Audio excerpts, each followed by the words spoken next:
શ્રી કૃષ્ણ. બધાને happy new year. 2021નું વર્ષ બધા માટે ખૂબ જ ફળદાયી નીવડે. તમારા બધા ધારેલા સપના પૂરા થાય. ખૂબ મહેનત કરી અને તમારી બધી જે ડ્રીમ્સ છે એ સાકાર થાય એવા આશીર્વાદ સાથે અને એવી શુભેચ્છા સાથે આપણે નવા વર્ષની શરૂઆત કરીએ. બરાબર. કઠોર પરિશ્રમનો કોઈ વિકલ્પ નથી. આ વાક્ય યાદ રાખી અને સફળતા સામે જોવાની. સફળતા છે આકસ્મિક રીતના અથવા તો નસીબથી ક્યારેય પ્રાપ્ત ના થાય. કર્મોથી નસીબ બને અને કર્મ અને નસીબના સમન્વયથી સફળતા મળે. તો તમારે નસીબને પણ જો સાથમાં લેવું હોય તો એના માટે જે આપણે કર્મ કરતા હોય એમાં 10% વધારાનું કર્મ કરવું પડે. 100% કર્મ કરતા હોય તો 110% મહેનત કરવાની. એટલે વધારાની જે 10% મહેનત કરી હતી એ આપણા નસીબના નિર્માણ માટે ઉપયોગી થાય અને પછી બેનો સમન્વય થાય એટલે આપણને જોઈતી સફળતા મળે. તો ખૂબ જ સરસ મહેનત કરો.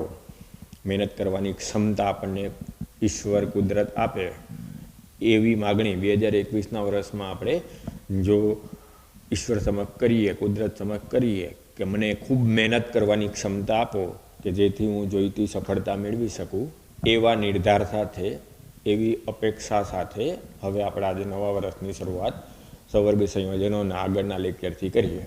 બરાબર. એટલે બધાને ઓલ ધી બેસ્ટ.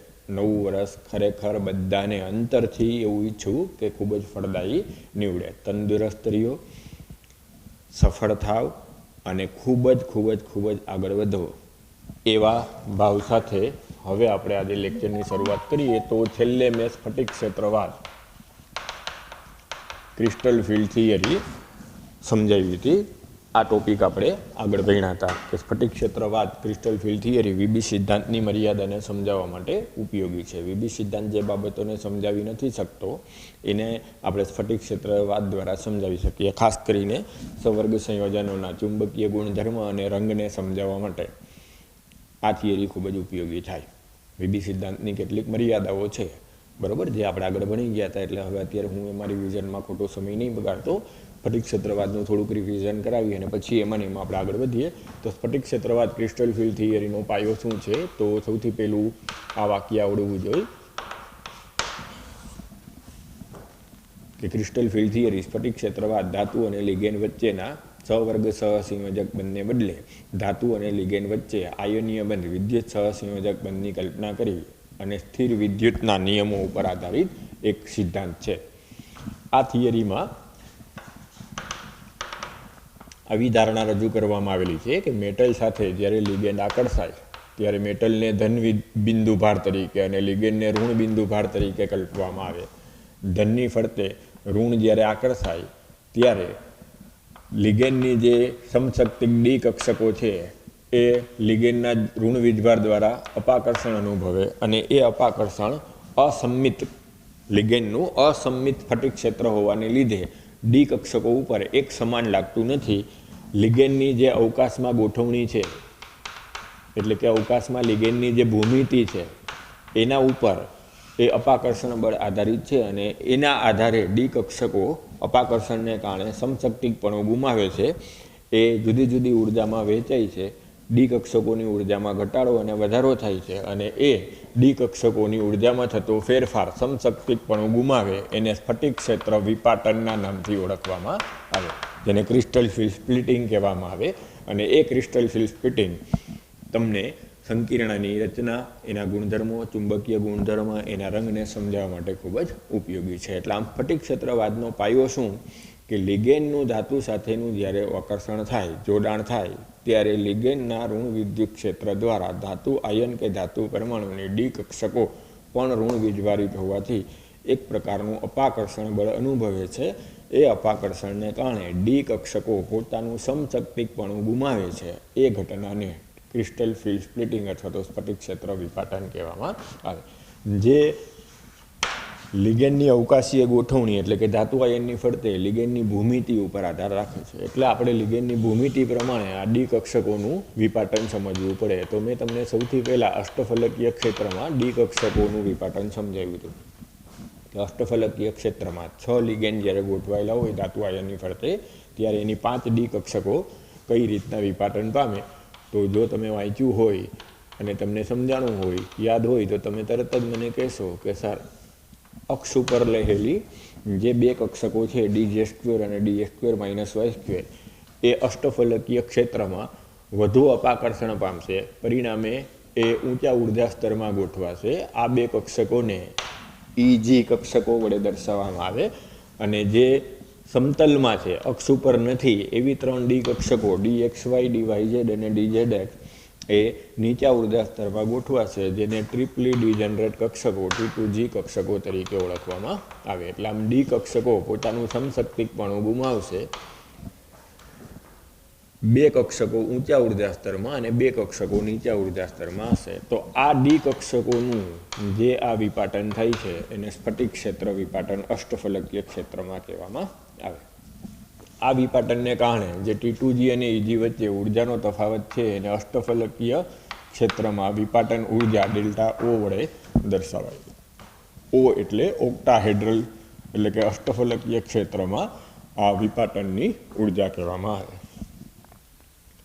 જે 3 T2G ને કારણે આ બે EGમાં વધારો થાય છે એને આપણે આમ દર્શાવશું: 3/5 ડેલ્ટા O જેટલો વધારો EG કક્ષકમાં થાય તો સાપેક્ષે 2/5 ડેલ્ટા O જેટલો ઘટાડો 3 T2G કક્ષકોની ઉર્જામાં થતો જોવા મળે. ઘણીવાર મેં તમને કીધું હતું કે આના માટે 0.6 ડેલ્ટા O આમ લખ્યું હોય અને આના માટે ઘણીવાર -0.4 ડેલ્ટા O લખ્યું હોય. પ્લસ અને માઇનસ ઉર્જામાં થતો વધારો અને ઘટાડોની દર્શાવતી સંજ્ઞા થાય. પછી અપૂર્ણાંક ના લખવું હોય તો કેટલીક વાર dq આમ લખ્યું હોય, capital D for D orbital અને q એટલે quanta. dq capital D is utilise for D orbital અને q ફોર ક્વોન્ટા. ક્વોન્ટા એટલે એનર્જી, શક્તિ. તો આ પૂર્ણાંકને કાઢવા માટે ઘણીવાર આવી રીતના આ ઉર્જાના તફાવતને 10 dq સંજ્ઞા વડે દર્શાવે. ડેલ્ટા O ના દર્શાવ્યું હોય તો આમ લખ્યું હોય 10 dq. તો 10 dq કરી નાખો તો અહીંયા જે પ્લસ છે એ કઈ થઈ જાય 6 dq, એટલે પોઈન્ટ નીકળી જાય. પ્લસ 6 dq જેટલી ઉર્જામાં વધારો થયો અને આ -4 dq જેટલી ઉર્જાનો ઘટાડો થયો. એટલે ક્યારેક કોઈક વખત માનો કે JEE બુક તમે સોલ્વ કરતા હોય એ ગ્રુપવાળા, અથવા તો નીટની બુક સોલ્વ કરતા હોય રેફરન્સ બુક, ને એમાં dq શબ્દ વાપરો હોય તો તમારે delta O is equal two ઘણીવાર શું લખીને ચાલે 10 dq, એટલે ઓલું 0.6 છે એ પૂર્ણાંક થઈ જાય 6 dq અને 4 dq. પોઈન્ટમાં આપણે ન લખીએ. બે સેમ જ વસ્તુને નિર્દેશિત કરે છે, સ્ફટિક ક્ષેત્ર વિપાટનની ઉર્જાને જ નિર્દેશિત કરે છે, પણ હું ડેલ્ટા O ન ધારું, એની જગ્યાએ એમ ધારી લઉં. ધારો કે આ સ્ફટિક ક્ષેત્ર વિપાટનની અષ્ટફલકીય ક્ષેત્રમાં ઉર્જા 10 dq છે તો 6 dq જેટલો આમાં વધારો થશે, આનામાં 4 dq જેટલો ઘટાડો થશે. dq સંજ્ઞા છે ડી કક્ષકની ઉર્જા. એનો મતલબ આમ થાય capital D for D orbital, q for quanta.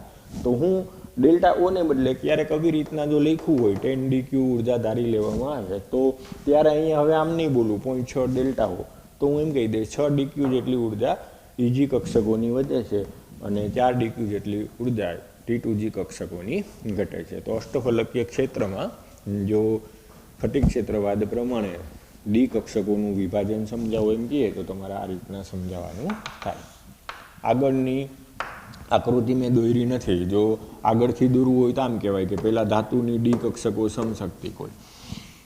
જો લિગેન્ડની ગોઠવણી સંમિત ક્ષેત્ર ઉપજાવતી હોય, સંમિત ઋણ વિદ્યુત ક્ષેત્ર ડી કક્ષક ઉપર લાગતું હોય બધી દિશામાંથી સમાન, તો ડી કક્ષકોની અપાકર્ષણથી ઉર્જા વધે, પણ એ ડી કક્ષકો સમશક્તિકપણું ગુમાવે નહીં. પરંતુ આ સ્ફટિક ક્ષેત્રવાદ એવું સૂચવે કે ભૂમિતિ પ્રમાણે લિગેન્ડની અવકાશમાં ધાતુ આયનની ફરતે ગોઠવણી પ્રમાણે 5 ડી કક્ષકો ઉપર સંમિત વિદ્યુત ક્ષેત્રની અસર નહીં થાય. લિગેન્ડની જે અવકાશમાં ગોઠવણી છે એ પ્રમાણે જુદી જુદી ડી કક્ષકો ઉપર અપાકર્ષણની અસર જુદી જુદી જોવા મળે. પરિણામે એ સમશક્તિકપણું નહીં જાળવી રાખે. અપાકર્ષણને કારણે એ જુદી જુદી અસરને કારણે એ ડી કક્ષકોનું વિભાજન થશે અને એ ડી કક્ષકોનું વિભાજન અષ્ટફલકીય ક્ષેત્રમાં આ રીતના થતું જોવા મળે. હવે જે અષ્ટફલકીય ક્ષેત્રમાં વિપાટનની ઉર્જા ડેલ્ટા O છે એને પ્રાયોગિક રીતે વર્ણપટની ઉપરથી માત્રાત્મક રીતના જાણી શકાય. ડેલ્ટા ઓની વેલ્યુ જાણી શકાય અને આ ડેલ્ટા ઓની વેલ્યુના આધારે જો આપણે લિગેન્ડની સ્પેક્ટ્રોકેમિકલ શ્રેણીની માહિતી લઈએ તો એનાથી આપણે નિર્બળ લિગેન્ડ અને પ્રબળ લિગેન્ડ વચ્ચેનો ભેદ પણ પારખી શકીએ. સ્પેક્ટ્રોકેમિકલ શ્રેણીની વ્યાખ્યા શું થાય? તો એમ કહેવાય કે લિગેન્ડ ક્ષેત્રમાં, લિગેન્ડના સ્ફટિક ક્ષેત્રમાં લિગેન્ડની અપાકર્ષણને કારણે જે ધાતુ આયન કે ધાતુ પરમાણુની સમશક્તિક ડી કક્ષકો છે એ પોતાનું સમશક્તિકપણું ગુમાવી જે અસંમિતીય ક્ષેત્રમાં ઉર્જાના આધારે વિભાજન અનુભવે છે, અપાકર્ષણના આધારે વિભાજન અનુભવે છે, એ વિભાજનની ઉર્જાને સ્ફટિક ક્ષેત્ર વિપાટન ઉર્જા કહેવામાં આવે. આ વિપાટનની ઉર્જા જેમ વધારે હોય એમ લિગેન્ડ વધુ પ્રબળ ક્ષેત્ર ધરાવતું કહેવાય. આ વિપાટનની ઉર્જા જેમ ઓછી હોય એમ લિગેન્ડ નિર્બળ ક્ષેત્ર ધરાવતું કહેવાય. અને આ વિપાટનની ઉર્જાના આધારે આપણે ચડતા ક્રમમાં ઓછાથી વધુ તરફ જે લિગેન્ડ ક્ષેત્રને ગોઠવીએ પ્રબળતાના આધારે એને સ્પેક્ટ્રોકેમિકલ શ્રેણી કહેવામાં આવે. તો આખી સ્પેક્ટ્રોકેમિકલ શ્રેણી આપણે ટેક્સ્ટબુકમાંથી જોઈ હતી કે આયોડાઇડ નિર્બળ લિગેન્ડ ક્ષેત્રમાં આવે અને કાર્બન મોનોક્સાઇડ એની સરખામણીએ ઘણા બધા પ્રબળ લિગેન્ડ ક્ષેત્રમાં આવે. એ જ પ્રમાણે આપણે આવું ભણ્યા હતા કે જ્યારે D1, D2, D3 ઇલેક્ટ્રોન રચના હોય ત્યારે અવબાવના નિયમ પ્રમાણે પહેલાં ઇલેક્ટ્રોન નીચા ઉર્જા સ્તરમાં ગોઠવાય. નીચા ઉર્જા સ્તરમાં ગોઠવાય એટલે T2G3 સુધી સિંગલ 3 અયુગ્મિત ઇલેક્ટ્રોન જ રહેવાના અષ્ટફલકીય ક્ષેત્રમાં. પરિણામે એ અનુચુંબકીય ગુણધર્મ ધરાવે ત્યારે જે સૈદ્ધાંતિક ચુંબકીય ચાકમાત્રા હોય એ જ પ્રાયોગિક ચુંબકીય ચાકમાત્રા જોવા મળશે. કારણ કે હુનના નિયમ પ્રમાણે સમશક્તિ કક્ષકોમાં ઇલેક્ટ્રોન મહત્તમ અયુગ્મિત રહેવાનું વલણ ધરાવે. હવે જ્યારે D4 ઇલેક્ટ્રોન રચના હોય ત્યારે તમારે વિચારવાનું આવે કે ચોથો ઇલેક્ટ્રોન હવે T2Gમાં દાખલ થશે કે EGમાં દાખલ થશે.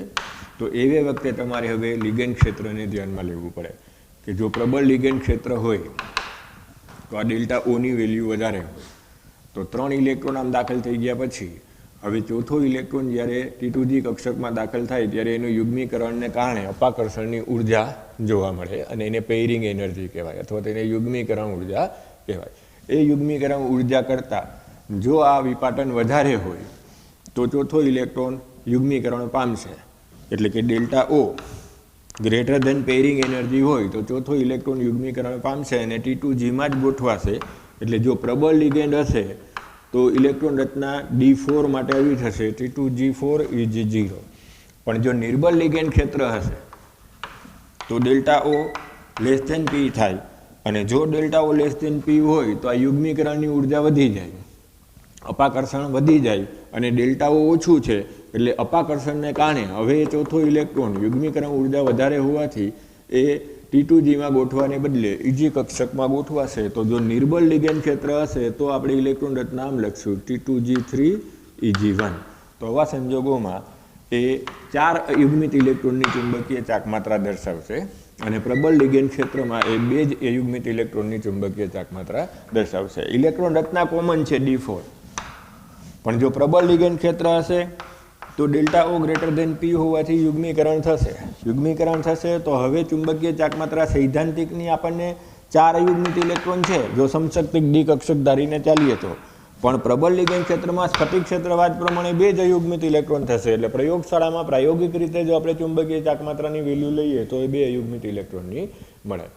તો આમ જ્યારે આપણે ચુંબકીય ગુણધર્મને સમજાવવો હોય તો સ્ફટિક ક્ષેત્રવાદ છે એ ખૂબ જ ઉપયોગી થાય. વિભી સિદ્ધાંત પ્રમાણે આપણે ધારણા કરવી પડતી હતી કે ઇલેક્ટ્રોન પ્રબળ લિગેન્ડ ક્ષેત્ર છે એટલે ફેરગોઠવણી પામશે તો આપણે પાછી એમાં એમ ધારણા કરવી પડતી હતી કે 2 જ ઇલેક્ટ્રોન ફેરગોઠવણી પામશે, 2 ઇલેક્ટ્રોન એમને એમ રહેશે કારણ કે 2 ઇલેક્ટ્રોનની તો ચુંબકીય ચાકમાત્રા મળે છે. તો આમ વિભી સિદ્ધાંત છે એ સંતોષકારક રીતના ચુંબકીય ગુણધર્મને સમજાવી શકતો નહોતો. સ્ફટિક ક્ષેત્રવાદ પ્રમાણે આપણે ઇઝીલી કાગળ ઉપર જ એવું આવે કે આમાં 2 યુગ્મિત ઇલેક્ટ્રોન રહેશે, આમાં 4 યુગ્મિત ઇલેક્ટ્રોન રહેશે. સૈદ્ધાંતિક રીતે જ આમાં 2 યુગ્મિત ઇલેક્ટ્રોનની ચુંબકીય ચાકમાત્રા મળે, આમાં 4 યુગ્મિત ઇલેક્ટ્રોનની ચુંબકીય ચાકમાત્રા મળે જે પ્રયોગશાળામાં સાચું પડે છે. એટલે આમ જો ક્યારેય આપણને કોઈ પૂછે કે સ્ફટિક ક્ષેત્રવાદ સવર્ગ સંયોજનો માટે શા માટે અગત્યનો, તો તમારે 2 બાબત કહેવાની થાય કે સવર્ગ સંયોજનોનો ચુંબકીય ગુણધર્મ અને રંગને સમજાવવા માટે આ સિદ્ધાંત ઘણો બધો ઉપયોગી છે. ક્લિયર? હવે આમાં આપણે એક પદ એવું ભણ્યા હતા કે જો સંકીર્ણની સ્થિરતાને જો સરખામણી કરવી હોય તો એના માટે આ એક પદ ક્રિસ્ટલ ફિલ્ડ સ્ટેબિલાઇઝેશન એનર્જી વ્યાખ્યાયિત કરી શકાય. એના ઉપર આધારિત આ પદ છે. તો તમે કોમન સેન્સથી સમજી શકો કે જેમ T2Gમાં ઇલેક્ટ્રોન વધે એમ ઓછી ઉર્જા ધરાવતી કક્ષકમાં ઇલેક્ટ્રોન વધે છે, એટલે કે અણુની ઉર્જામાં, સ્પીસીસની ઉર્જામાં ઘટાડો થાય. ઉર્જામાં ઘટાડો થાય તો એની સ્થિરતા વધારે હોય. જેમ જેમ T2Gની સાથે સાથે Eg માં પણ ઇલેક્ટ્રોન વધતા જાય, ભરાતા જાય, તો એમ વધુ ઉર્જા ધરાવતી કક્ષકમાં ઇલેક્ટ્રોન આવે અને વધુ ઉર્જા ધરાવતી કક્ષકમાં ઇલેક્ટ્રોન આવે તો એમ કહેવાય કે સંકીર્ણની સ્થિરતા ઓછી થાય. એટલે આમ એક આના ઉપરથી આપણે પદ વ્યાખ્યાયિત કર્યું કે જો સંકીર્ણની સ્થિરતાને જાણવી હોય તો જે આ સ્ફટિક ક્ષેત્ર વિભાજનની કુલ ઉર્જા છે એમાંથી T2Gમાં રહેલા ઇલેક્ટ્રોનની ઉર્જા કેટલી અને Eg માં રહેલા ઇલેક્ટ્રોનની ઉર્જા કેટલી, એની વહેંચણી કેટલી. જેમ T2G વાળા ઇલેક્ટ્રોનની સંખ્યા વધારે હશે એમ સ્ફટિક ક્ષેત્રની સ્થિરતા, સ્ફટિક ક્ષેત્ર સ્થાયીકરણ ઉર્જા વધારે હશે અને એમ સંકીર્ણની સ્થિરતા વધારે હશે. તો લાસ્ટ લેક્ચરમાં મેં તમને એક ગાણિતિક સમીકરણ દ્વારા આ પદને સમજાવ્યું હતું કે ક્રિસ્ટલ ફિલ્ડ સ્ટેબિલાઇઝેશન એનર્જીને આ રીતના વ્યાખ્યાયિત કરી શકાય. 0.6 ગુણ્યા Eg માં રહેલા ઇલેક્ટ્રોનની સંખ્યા આ અસ્થિરતા આપશે, -0.4 T2Gમાં રહેલા ઇલેક્ટ્રોનની સંખ્યા આ સ્થિરતા આપશે. કુલ ડેલ્ટા ઓની સાપેક્ષે જેમ T2Gમાં ઇલેક્ટ્રોન વધશે એમ સંકીર્ણની સ્થિરતા વધારે હશે, જેમ Eg માં ઇલેક્ટ્રોન વધતા જશે એમ સંકીર્ણની સ્થિરતા ઓછી થતી જશે. એટલે ઓવરઓલ Eg અને T2Gમાં રહેલા ઇલેક્ટ્રોનની સંખ્યાના આધારે જે ઉર્જામાં વધારો અને ઘટાડો થાય એની નેટ વેલ્યુ, ચોખ્ખી વેલ્યુ જે આપણે મેળવીએ એ ચોખ્ખી વેલ્યુને, સરેરાશ વેલ્યુને ક્રિસ્ટલ ફિલ્ડ સ્ટેબિલાઇઝેશન એનર્જી કહેવામાં આવે. આ ક્રિસ્ટલ ફિલ્ડ સ્ટેબિલાઇઝેશન એનર્જી જેમ વધારે હોય એમ સંકીર્ણની સ્થિરતા વધારે હોય. દાખલા તરીકે અત્યારે હું એમ કહી દઉં કે D5 નિર્બળ લિગેન્ડ ક્ષેત્ર માટે CFACની વેલ્યુ ગણો તો D5 નિર્બળ લિગેન્ડ ક્ષેત્ર માટે અષ્ટફલકીય ક્ષેત્રમાં જો તમે CFACની વેલ્યુ ગણવા જાઓ તો નિર્બળ લિગેન્ડ ક્ષેત્ર છે એટલે delta O greater than P હોય, સોરી લેસ ધેન P હોય. અષ્ટફલકીય વિપાટનની ઉર્જા કરતાં યુગ્મીકરણની ઉર્જા વધારે હોય નિર્બળ લિગેન્ડ ક્ષેત્ર છે એટલે હવે 5 ઇલેક્ટ્રોનની ગોઠવણી પહેલાં ઉબવના નિયમ પ્રમાણે T2Gમાં સિંગલ ડેલ્ટા O ઓછું છે, પેરિંગ એનર્જી વધારે છે એટલે બાકીના 2 ઇલેક્ટ્રોન Eg માં ગોઠવાય. હુનના નિયમ પ્રમાણે 2 અયુગ્મિત ઇલેક્ટ્રોન Eg માં રહેશે એટલે આખી ઇલેક્ટ્રોન રચના આમ થશે T2G3 Eg2. તો આ કિંમત આમાં મૂકી અને તમારે જે વેલ્યુ આવે એને ક્રિસ્ટલ ફિલ્ડ સ્ટેબિલાઇઝેશન એનર્જી કહેવાય. હવે એ જ વસ્તુ એમ કહી દઉં, પ્રબળ લિગેન્ડ ક્ષેત્રમાં ક્રિસ્ટલ ફિલ્ડ સ્ટેબિલાઇઝેશન એનર્જી ગણો તો delta O greater than P છે.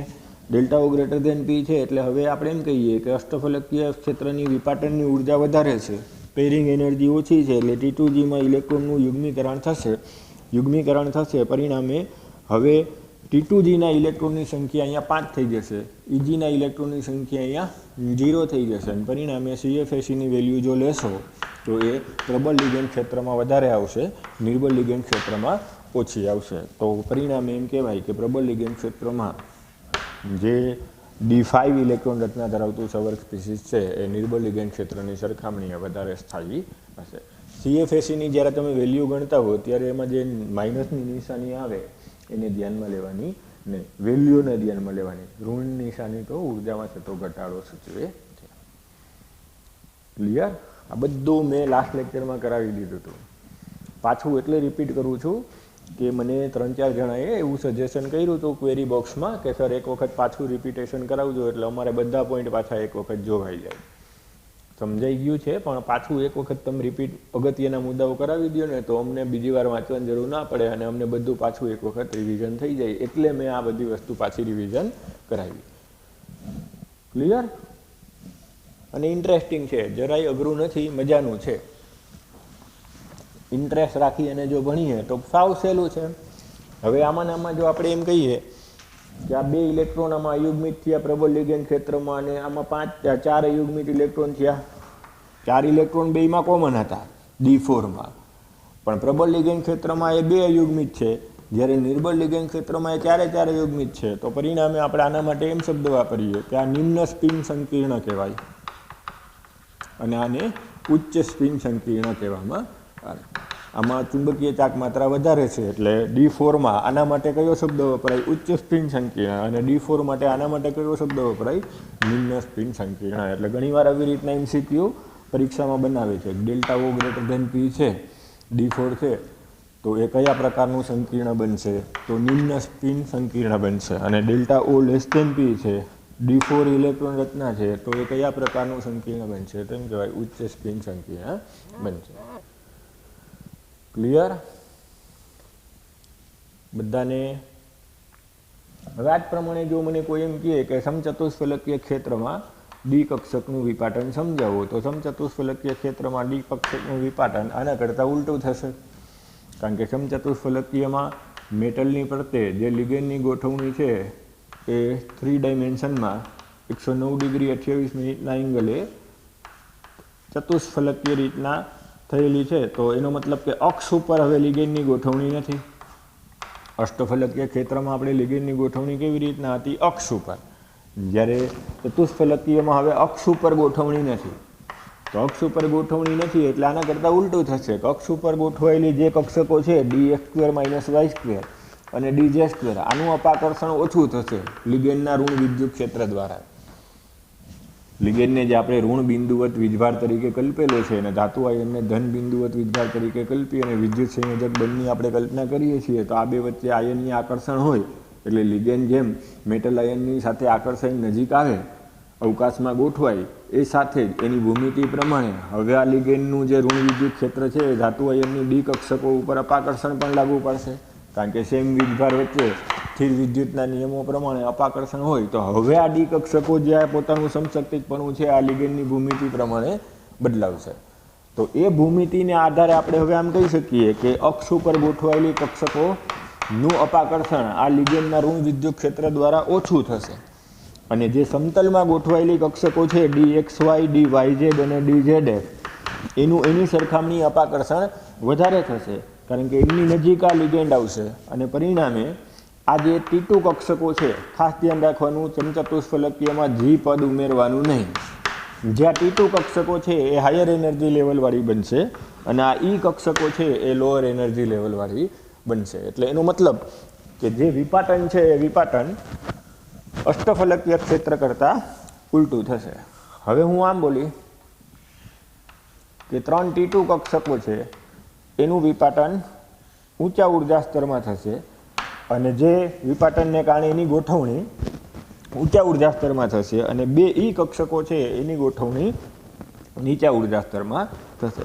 આ બેરિયર લાઇનની સાપેક્ષ છે. હવે હું આમ કહી શકું કે E કક્ષકોની ઉર્જા, જો આ સમચતુષ્ફલકીયના વિપાટનની ઉર્જાને આપણે delta T4 tetrahedral delta T વડે દર્શાવીએ તો એમ કહેવાય કે E કક્ષકોની ઉર્જા આ બે એનર્જી બેરિયર લાઇન છે એની સાપેક્ષે -3.5 જેટલી થશે. એટલે કે 3.5 જેટલી ઉર્જાનો ઘટાડો થશે.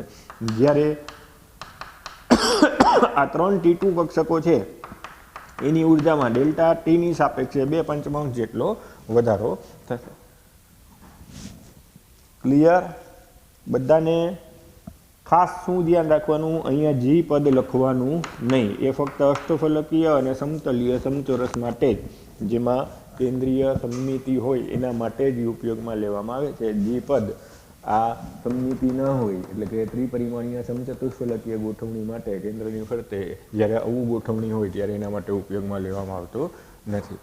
તો જો સમચતુષ્ફલકીય ક્ષેત્રમાં ડી કક્ષકનું વિપાટન સમજાવવું એમ કહે તો પહેલાં એમ કહેવાય કે ધાતુ આયન કે પરમાણુની મુક્ત અવસ્થામાં ડી કક્ષકો સમશક્તિક હોય. એની ફરતે જ્યારે લિગેન્ડ ગોઠવાય અને એને કારણે જો સંમિત અસર થતી હોય તો ડી કક્ષકોની ઉર્જા વધે પણ એ સમશક્તિકપણું જાળવી રાખે. એની સમશક્તિકપણાને કોઈ અસર થાય નહીં. પરંતુ લિગેન્ડનું ઋણ વિદ્યુત ક્ષેત્ર સંમિત અસર દર્શાવતું નથી. લિગેન્ડનું ઋણ વિદ્યુત ક્ષેત્ર અસંમિત અસર સમચતુષ્ફલકીય ગોઠવણીમાં દર્શાવે છે અને એને પરિણામે જે ડી કક્ષકો છે એનું વિપાટન આ પ્રમાણે જોવા મળે. એટલે કે અષ્ટફલકીય કરતાં ઉલટું જોવા મળે. ડેલ્ટા Tની વેલ્યુ અને ડેલ્ટા Oની વેલ્યુ જો સેમ લિગેન્ડ અને સેમ ધાતુ આયન લઈ અષ્ટફલકીય અને સમચતુષ્ફલકીય વિપાટન માટે જો લેવામાં આવે તો mostly delta T is equal to 4/9 delta O આવું પ્રાયોગિક રીતના આપણને તારણ મળે છે. એટલે એનો મતલબ કે અષ્ટફલકીય વિપાટનની સરખામણીએ સમચતુષ્ફલકીય વિપાટનની ઉર્જા ઓલમોસ્ટ અડધા જેવી ઓછી જોવા મળે.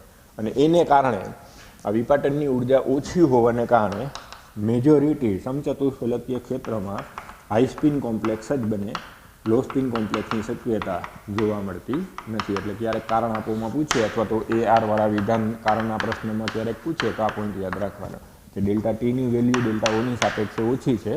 એટલે આમાં આપણે જે આ બે શક્યતાઓ દર્શાવતા હતા તો એ બે શક્યતાઓને બદલે મોસ્ટલી જ્યારે સમચતુષ્ફલકીય ક્ષેત્ર હોય ત્યારે ઉચ્ચ સ્પિન ધરાવતા સંકીર્ણની રચના વધારે જોવા મળે.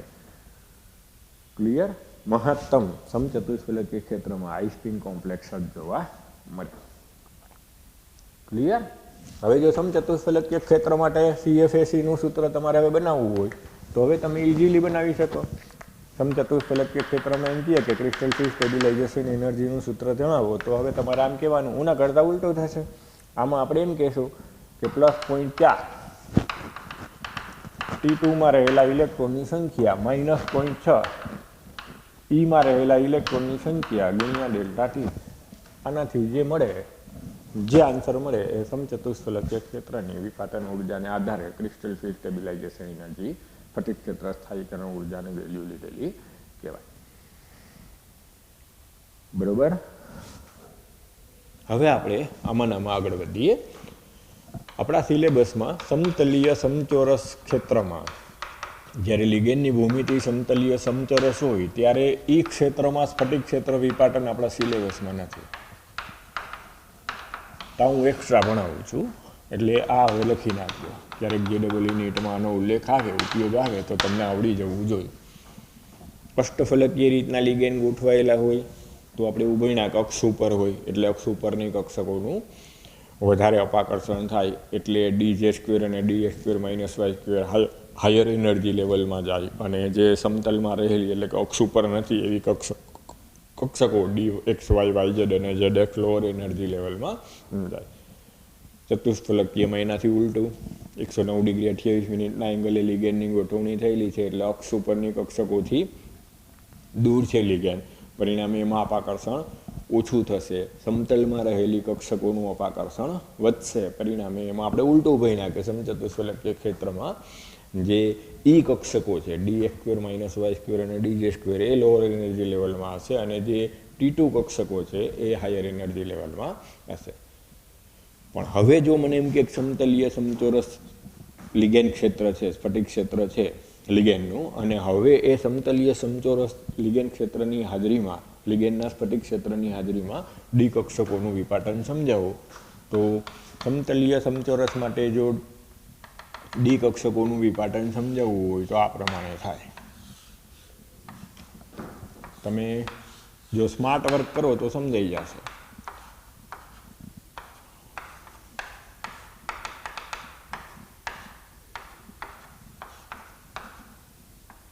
તો આપણે આ સવર્ગ સહસંયોજક બંધથી તો દર્શાવતા નથી. આયનીય બંધ એટલે કે બિંદુ ભાર ચાર્જ પાર્ટિકલ સ્વરૂપમાં લિગેન્ડને દર્શાવી છીએ. એટલે અત્યારે હું ધનની ફરતે ઋણની ગોઠવણી સમજું છું કે ધનાયનની ફરતે ઋણાયનની ગોઠવણી થયેલી છે અને એ આકર્ષણથી સમતલીય સમચોરસ રીતના ગોઠવાયેલું હોય તો એ ભૂમિતિને આપણે કઈ રીતના સમજાવી શકીએ.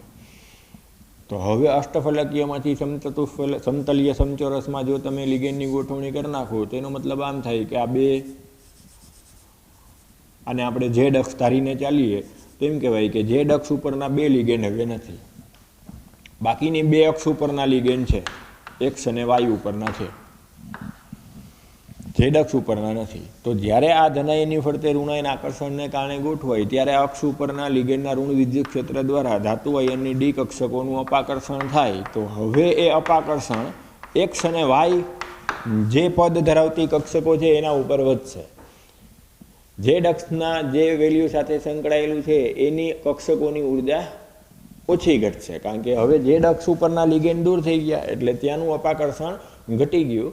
એટલે આમ સમતલીય સમચોરસમાં જે ડી કક્ષકોનું વિપાટન છે એમાં ઝેડ પદ ધરાવતી કક્ષકોની ઉર્જા ઓછી હોય. dxz અને dyzની સૌથી ઓછી હોય. dz² ની એના કરતાં વધારે હોય. dxy ની એના કરતાંય વધારે અને dx² - y² ની સૌથી વધારે. તો જો એમ કહે કે સમતલીય સમચોરસ જ્યારે ફટિક ક્ષેત્ર હોય લિગેન્ડનું ત્યારે ડી કક્ષકોનું વિપાટન કયા ક્રમમાં થાય? તો આ ક્રમમાં થતું જોવા મળે. dxz yz, dz², dxy અને dx² - y².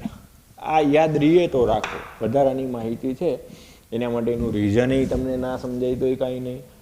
એ કેવી રીતના આવ્યું એ જો તમને ના ખ્યાલ આવે તો કોઈ વાંધો નહીં. આપણે આ વસ્તુ ખાલી ને ખાલી કોમ્પિટિટિવ એક્ઝામમાં તમને ક્યારેક કોઈક વખત આ મુદ્દાનો ઉપયોગ આવે તો જો ક્રમ આવડતો હશે વિપાટનની ઉર્જાનો ડી કક્ષકોનો તોય ચાલશે. એટલે ખાલી આ ક્રમ એક વખત જો યાદ રહીએ તો રાખી લ્યો કે જો સમતલીય સમચોરસ ફટિક ક્ષેત્રમાં લિગેન્ડની ગોઠવણી હોય તો ડીની જે 5 સમશક્તિક કક્ષકો છે એનું વિપાટન બેરિયર લાઇનથી આ રીતના જોવા મળે. dz² ની ઉર્જામાં ઘટાડો થાય, dxz yz ની ઉર્જામાં ઘટાડો થાય, dxy ની ઉર્જા વધે અને dx² - y² ની ઉર્જા સૌથી વધારે હોય.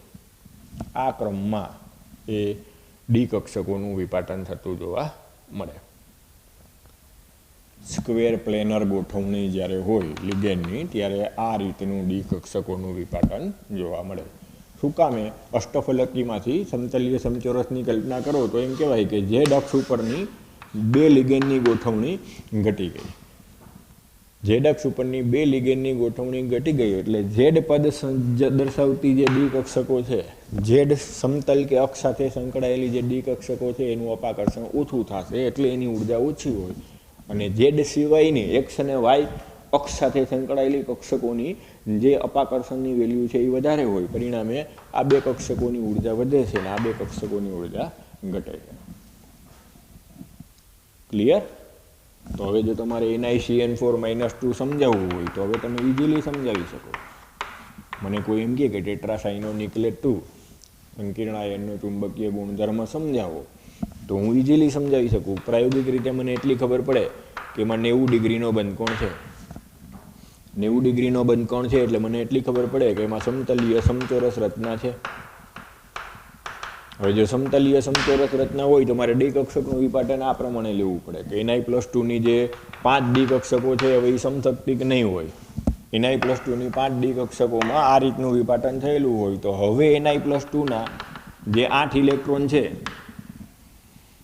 Ni+2 ના જે 8 ઇલેક્ટ્રોન છે 3d8 4s0 એની ગોઠવણી હવે મારે આ કક્ષકોમાં આઉબાઉ-પાઉલી-હુન્ડના નિયમ પ્રમાણે કરવાની થાય.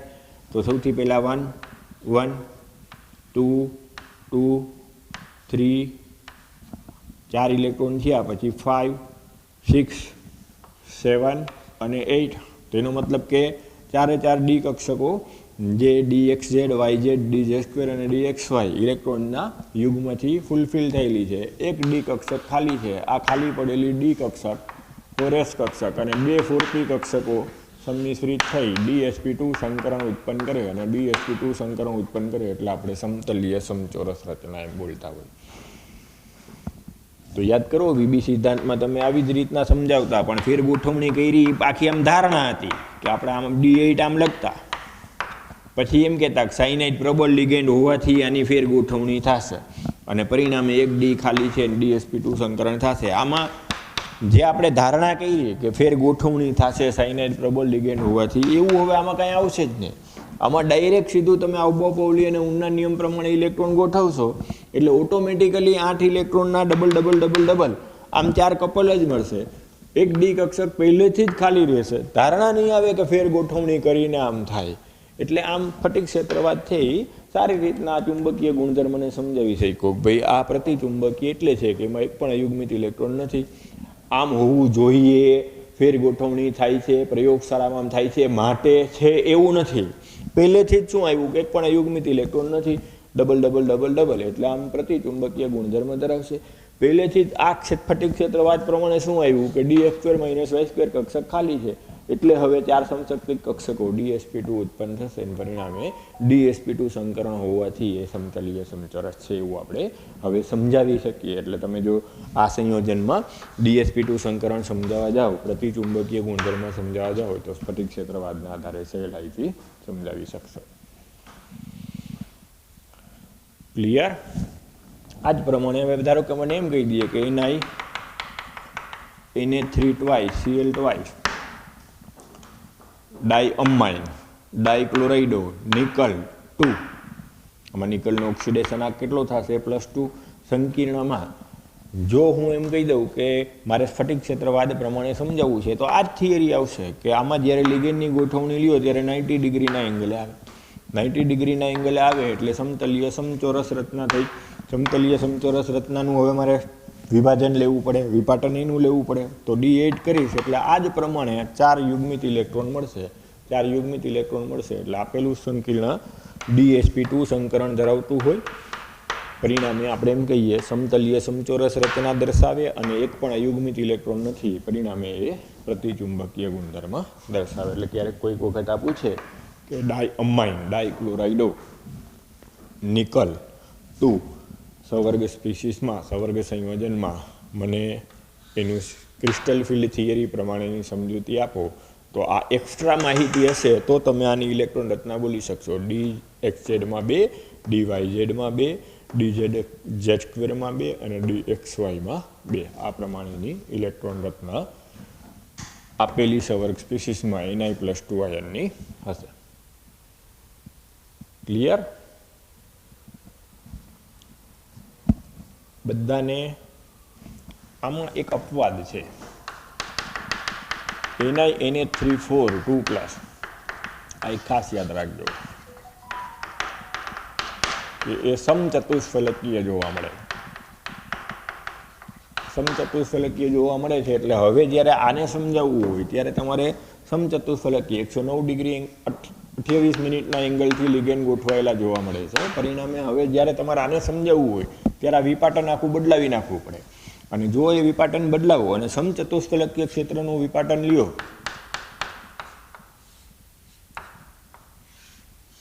તો હમણાં જ ભણ્યા કે હાયર એનર્જી લેવલમાં T2 કક્ષકો હોય, લોઅર એનર્જી લેવલમાં E કક્ષકો હોય. તો T2 કક્ષકો અને E કક્ષકોમાં હવે જ્યારે આ નિકલ +2ની ફરતે ગોઠવણી કરો ઇલેક્ટ્રોનની તો 2, 4, 5, 6, 7 અને 8. તો હવે આમાં એમ કહેવાય કે એક પણ D કક્ષક ખાલી નથી. એક પણ D કક્ષક ખાલી નથી એટલે 1s અને 3p કક્ષકોનું સંમિશ્રણ થઈ sp3 સંકરણ થાય અને sp3 સંકરણ થાય ત્યારે આ સંકીર્ણ સમચતુષ્ફલકીય રચના ધરાવતું જોવા મળે. એટલે આમ આ સંકીર્ણમાં જો પૂછે તો તમારે કયું સંકરણ કહેવાનું? sp3. સંકરણ પૂછે તો કયું સંકરણ કહેવાનું? sp3. જો ચુંબકીય ચાકમાત્રા પૂછે તો ક્રિસ્ટલ ફિલ્ડ થિયરી પ્રમાણે T2 કક્ષકમાં 2 અયુગ્મિત ઇલેક્ટ્રોન છે એટલે એને અનુચુંબકીય ગુણધર્મ ધરાવે છે એમ કહેવાનું. એટલે જો આ પૂછ્યું હોય ને તો એમ કહેવાનું કે અનુચુંબકીય છે, sp3 સંકરણ ધરાવે છે, ચતુષ્ફલકીય છે. અનુચુંબકીય શું કામ છે કે તો એમ કહેવાય કે ક્રિસ્ટલ ફિલ્ડ થિયરી પ્રમાણે ચતુષ્ફલકીય ક્ષેત્રમાં જ્યારે D કક્ષકોનું વિપાટન કરી અને હું ઇલેક્ટ્રોન ગોઠવું નીચા ઉર્જા સ્તર અને ઊંચા ઉર્જા સ્તરમાં અબાઉ-પાઉલી-હુનના નિયમ પ્રમાણે તો T2 કક્ષકમાં 2 અયુગ્મિત ઇલેક્ટ્રોન છે. પરિણામે એ અનુચુંબકીય ગુણધર્મ ધરાવે. એટલે આ ઘણીવાર JEEમાં પૂછાયેલો પ્રશ્ન છે, નીટમાં પૂછાયેલો પ્રશ્ન છે. આ ત્રણેય ઉદાહરણ ખાસ યાદ રાખવાના.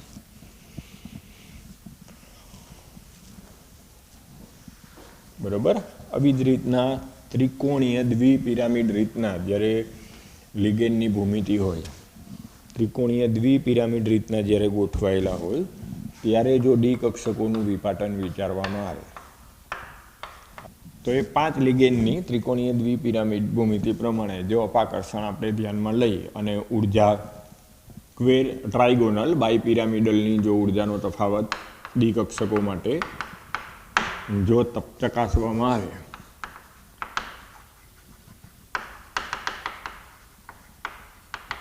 તો આ પ્રકારે જોવા મળે. DXZ અને DZX આ બે સૌથી નીચા ઉર્જા સ્તરમાં હોય. DXY અને DX2 - y2 બંને સમશક્તિક પણ આનાથી ઊંચા ઉર્જા સ્તરમાં હોય. અને બેરિયર લાઇનની ઉપર DZ2 ઉર્જા સ્તર જોવા મળે, ડી કક્ષક જોવા મળે. એટલે આમ dj²ની ઉર્જા વધારે અને આ 4 કક્ષકો ડી કક્ષકોની ઉર્જા ઓછી જોવા મળે. એટલે ટ્રાયગોનલ બાયપિરામિડલ અથવા તો ત્રિકોણીય દ્વિપિરામિડ પ્રકારે જ્યારે લિગેન્ડની ગોઠવણી થયેલી હોય ત્યારે એ સ્ફટિક ક્ષેત્રની હાજરીમાં ડી કક્ષકનું વિભાજન આ પ્રમાણે થયેલું જોવા મળે. એટલે કોઈ વખત જો ત્રિકોણીય દ્વિપિરામિડ પ્રકારનું જો તમને ગોઠવણી મળતી હોય અને તમારે એનું સંકરણ અને જો એના ચુંબકીય ગુણધર્મને સમજાવવું હોય તો ડી કક્ષકોનું વિભાજન આ લઈ પછી એમાં તમારા બોગોવલી-હોર્નના નિયમ પ્રમાણે ઇલેક્ટ્રોન ગોઠવી અને પછી એ સમજાવવાનું થાય. એટલે સમચતુષ્ફલકીય, અષ્ટફલકીય, સમતલીય સમચોરસ અને ત્રિકોણીય દ્વિપિરામિડ આ 4ની જે સવર્ગ બહુફલકીય રચના છે એના માટે તમારે ડી કક્ષકોનું વિપાટન જો યાદ રાખવું હોય તો 2નું આપણા સિલેબસમાં છે, અષ્ટફલકીય અને સમચતુષ્ફલકીયનું. આ 2 માહિતી નથી તો એક્સ્ટ્રા માહિતી તરીકે જો તમે લખી લેશો તો well and good.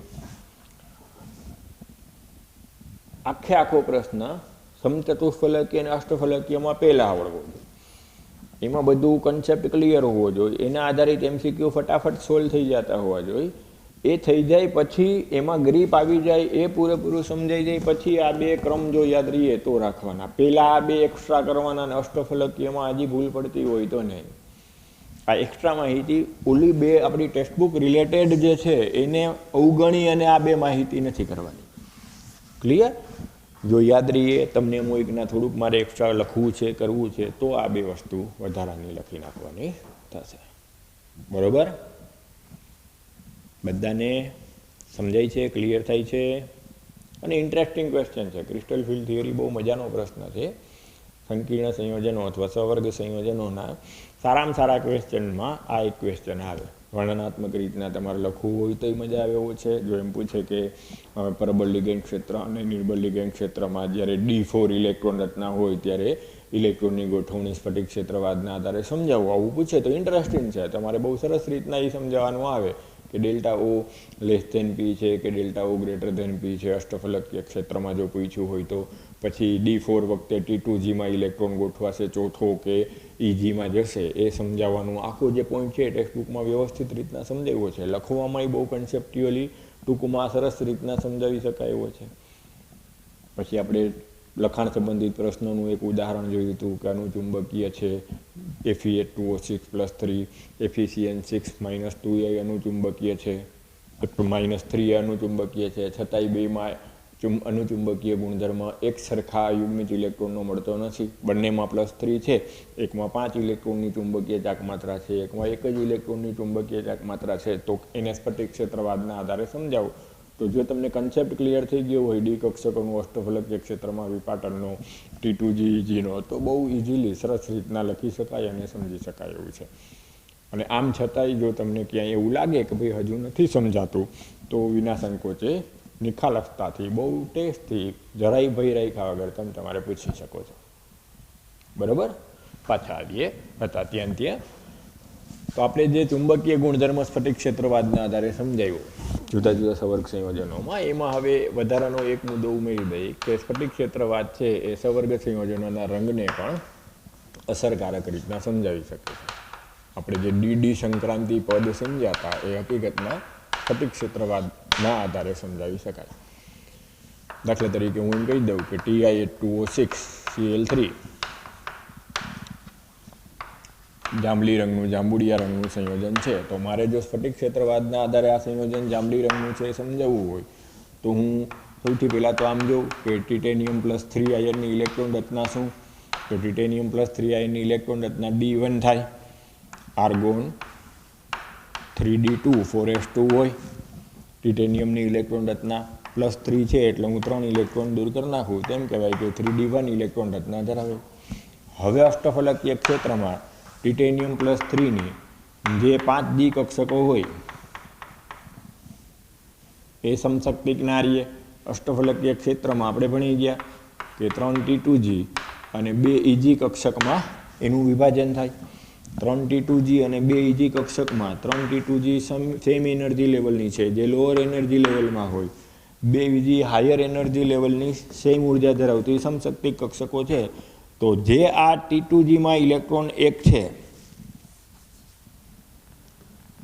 D1 electron રચના છે એટલે પહેલા અગાઉના નિયમ પ્રમાણે હું નીચા ઉર્જા સ્તરમાં ગોઠવું તો આમ બોલું કે T2Gમાં જે એક અયુગ્મિત ઇલેક્ટ્રોન છે એ જ્યારે એના ઉપર સફેદ પ્રકાશ આપાત થાય ત્યારે સફેદ પ્રકાશમાંથી એ ચોક્કસ તરંગ લંબાઈ ધરાવતા વિકિરણનું શોષણ કરે. એ વિકિરણનું શોષણ કોના ઉપર આધાર રાખે? આ ડેલ્ટા ઓ સ્ફટિક ક્ષેત્ર વિભાજનની ઉર્જા ઉપર આધાર રાખે કે જ્યાં ઉર્જાનો તફાવત છે એ પ્રમાણે એ વિકિરણનું શોષણ કરે. તો એ અવશોષિત જે તરંગ લંબાઈ છે એ વાદળી લીલા રંગના પ્રકાશનું શોષણ કરશે.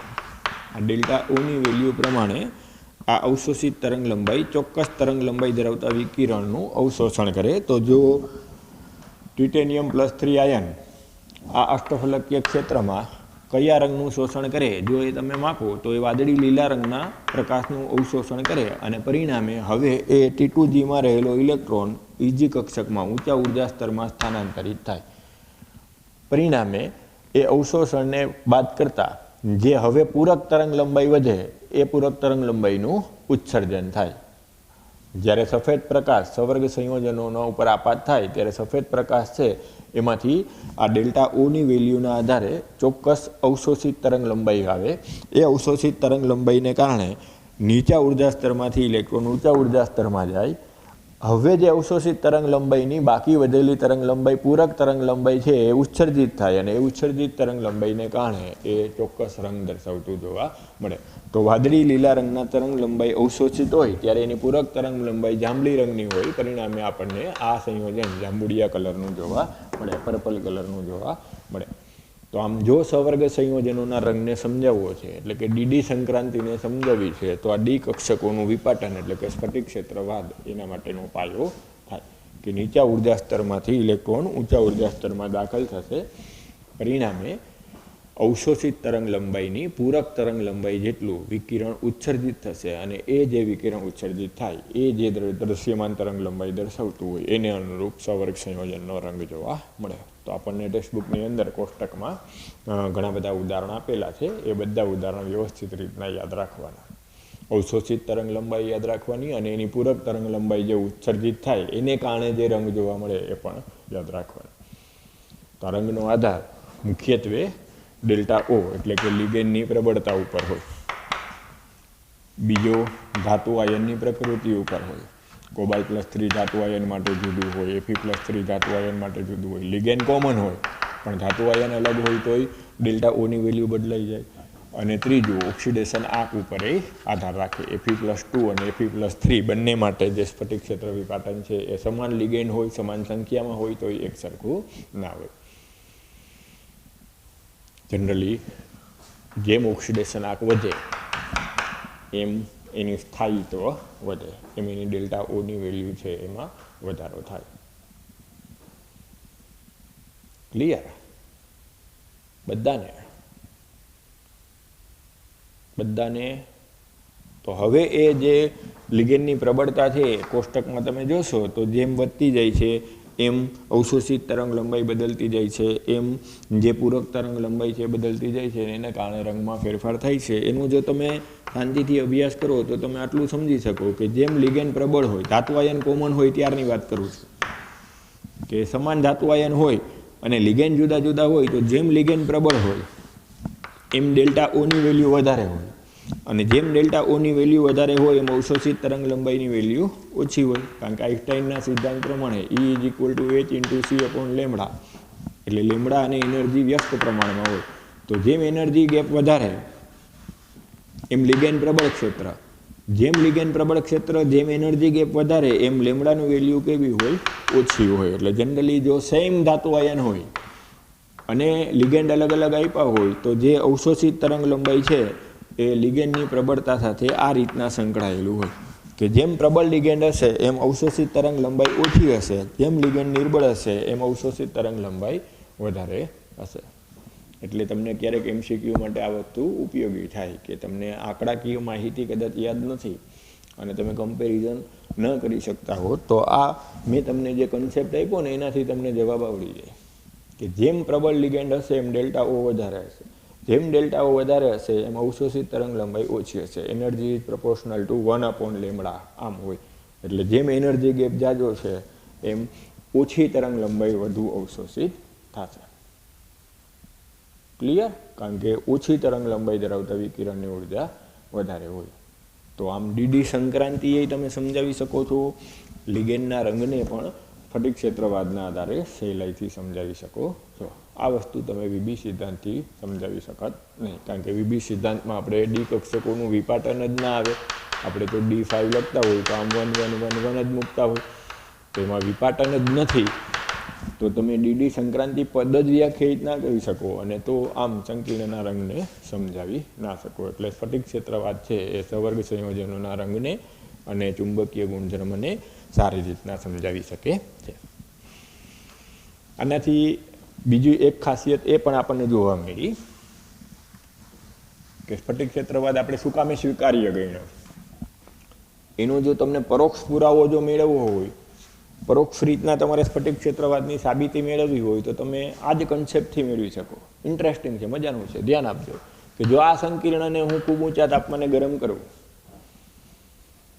ખૂબ ઉષ્મા આપી અને ગરમ કરવું તો આ જલ્યોજન પામેલું પાણી દૂર થઈ જાય. જો સ્ફટિક જળમાં રહેલું પાણી હોય તો બહુ સહેલાઈથી દૂર થઈ જાય.